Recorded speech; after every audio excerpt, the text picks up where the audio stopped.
السلام علیکم ورحمۃ اللہ تعالی وبرکاتہ۔ امید کرتا ہوں کہ آپ حضرات خیریت سے ہوں گے، اور آج کا ٹاپک جو میں لے کے حاضر ہوا ہوں آپ حضرات کے سامنے، ایک شخص نے سوال کیا ہے، کیا امام جب الحمد شریف پڑھتا ہے تو کیا مقتدیوں کو بھی الحمد شریف پڑھنا چاہیے یا نہیں؟ اور نہیں پڑھنا چاہیے تو یہ امام اعظم ابو حنیفہ رضی اللہ تعالیٰ عنہ کے نزدیک کیا ہے، اور اہل حدیث حضرات کے نزدیک کس طریقے سے پڑھی جاتی ہے؟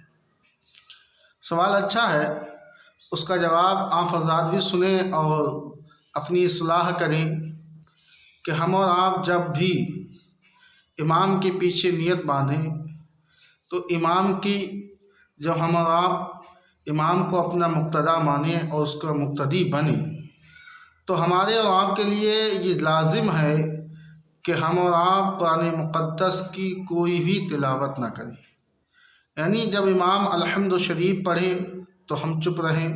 سماعت کریں، جیسے قرآن مقدس میں خود ارشاد گرامی رب قدیر کا ہے وَإِذَا قُرِئَ الْقُرْآنُ فَاسْتَمِعُوا، جب قرآن پڑھا جائے تو سنو۔ عزیزان گرامی، امام اعظم ابو حنیفہ کے نزدیک بھی یہی ہے کہ ہم اور آپ جب قرآن مقدس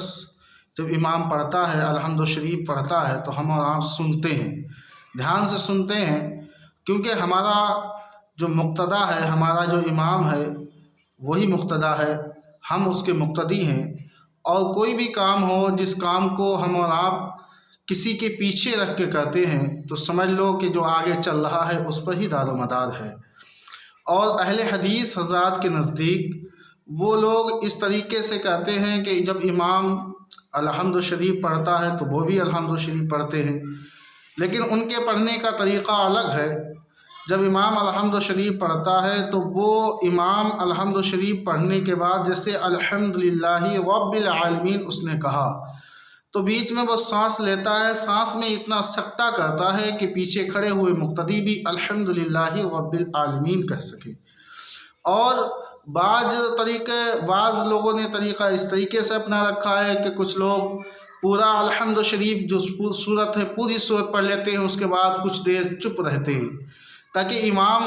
الحمد شریف پڑھنے کے بعد چپ جائے اور تاکہ مقتدی بھی الحمد شریف پڑھ سکے۔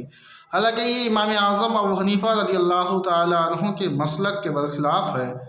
امام اعظم ابو حنیفہ رضی اللہ تعالیٰ عنہ کے دور میں بھی یہ بات اٹھی تھی۔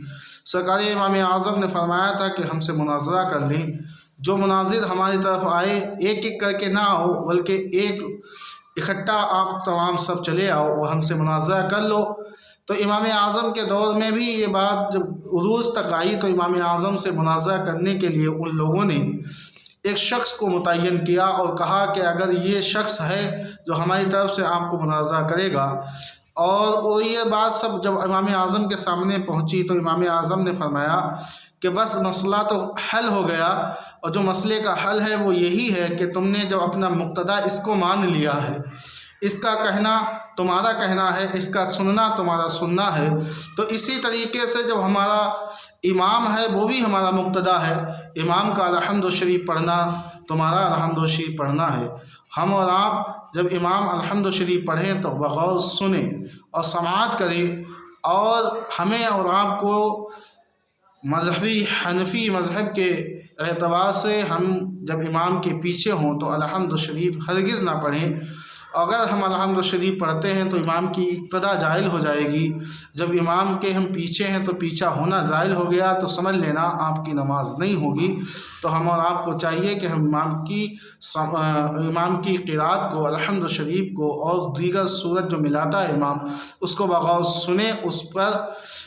ہم اور آپ کو الحمد شریف نہیں پڑھنی ہے۔ وما علینا الا البلاغ۔